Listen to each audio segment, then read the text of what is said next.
नमस्कार, आप देख रहे हैं आज तक। मैं हूं आपके साथ विनीत कुमार।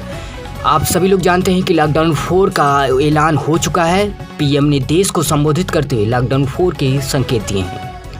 अब देश में बात करें कोरोना वायरस के कहर की, तो महज 4 दिनों में 20,000 से ज़्यादा नए केस सामने आए हैं। ये चौंका देने वाली और चिंताजनक खबर सामने आई है। एक विश्लेषण के दौरान ये बताया गया है कि महज 5 दिनों में 4,000 से ज़्यादा केस नए आए हैं, जिसमें 200 लोगों की मौत का आंकड़ा सामने आया है। महाराष्ट्र कोरोना हॉटस्पॉट ग्लोबल के तौर पर माना गया है, क्योंकि उसमें प्रत्येक दिन नए केस सामने आ रहे हैं। न्यूयॉर्क से कहीं ज़्यादा ये केस बताए जा रहे हैं। अब आपके लिए ये सबसे बड़ा सवाल है कि आप लॉकडाउन 4 में कुछ रियायतों का अनुभव करेंगे या फिर लॉकडाउन 3 की तरह घरों में सिमट कर रहेंगे।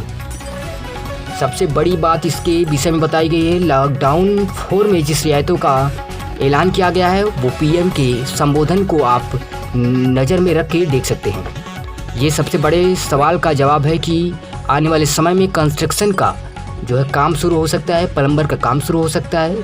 फिलहाल शॉपिंग्स मॉल बंद रहेंगे, सिनेमा हॉल्स बंद रहेंगी, सार्वजनिक सभाएँ बंद रहेंगी, और इसके अलावा प्रशासनिक और शिक्षण संस्थान पर भीड़ भी इकट्ठा नहीं हो सकती है।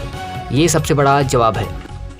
आपको लॉकडाउन 4 में महज 2 दिन बाकी हैं। लॉकडाउन 4 के विषय में सवाल आपके मन में है, और आपने जिस तरह से आज तक पर जवाब देखा है, आगे भी इसके जवाब के कुछ हिस्से बाकी हैं। हम आपको आने वाले क्षणों में इसका जवाब देंगे, लेकिन फ़ौरन आपके सामने लौटते हैं कुछ सेकंडों के बाद। फिर आपके सामने आएंगे महाराष्ट्र की एक बड़ी खबर के साथ। महाराष्ट्र में लगातार कोरोना केसेस बढ़ रहे हैं, तो लगातार बेडों और आईसीयू बेड की संख्या भी घट रही है। अब वहां की स्थिति बद से बदतर हो गई है। अब कोरोना हॉटस्पॉट बन चुका है महाराष्ट्र। हर दिन नए केस नए रिकॉर्ड तैयार कर रहा है।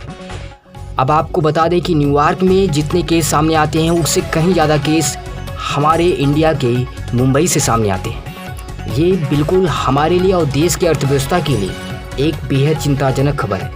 हमें इस बात के लिए सावधान रहना होगा कि कोरोना से लड़ने के लिए और कोरोना से दो हाथ करने के लिए हमें सदैव डिस्टेंसिंग को आदर देना है, और मोदी के द्वारा बताए गए नियमों को, सोशल डिस्टेंसिंग, इसके साथ ही हाथों को लगातार सैनिटाइज करते रहें, तभी हम कोरोना को जो है लड़ सकते हैं उससे। अब जिस तरह से लॉकडाउन में कोरोना केसेस बढ़ रहे हैं, देश को नहीं लगता है कि लॉकडाउन के द्वारा कोरोना को रोका जा सकता है, बल्कि इससे लोगों को बचाना शायद कुछ हद तक सही है। लेकिन वैक्सीन जब तक नहीं बनती है, तब तक लॉकडाउन के साथ देश को जीना होगा। WHO की तरफ से एक चिंताजनक खबर सामने आई है कि देश में लॉकडाउन को ख़त्म करना एक जोखिम भरा है। और दूसरी सबसे बड़ी चिंताजनक खबर यह है कि कोरोना को ख़त्म करना मुश्किल है, बल्कि हमें कोरोना के साथ ही जीना सीखना होगा। ये सबसे बड़ी खबर आज के समय की है। आपको जानना बेहद ज़रूरी है कि कोरोना आसान नहीं है इसको ख़त्म करना, लेकिन यदि हम तैयार रहें तो कोरोना जैसे दुश्मन को हम धराशायी कर सकते हैं। लौटते हैं कुछ सेकंडों के बाद फ़ौरन आपके पास एक नई खबर के साथ। देखते रहिए आज तक। मैं हूँ आपके साथ विनीत कुमार।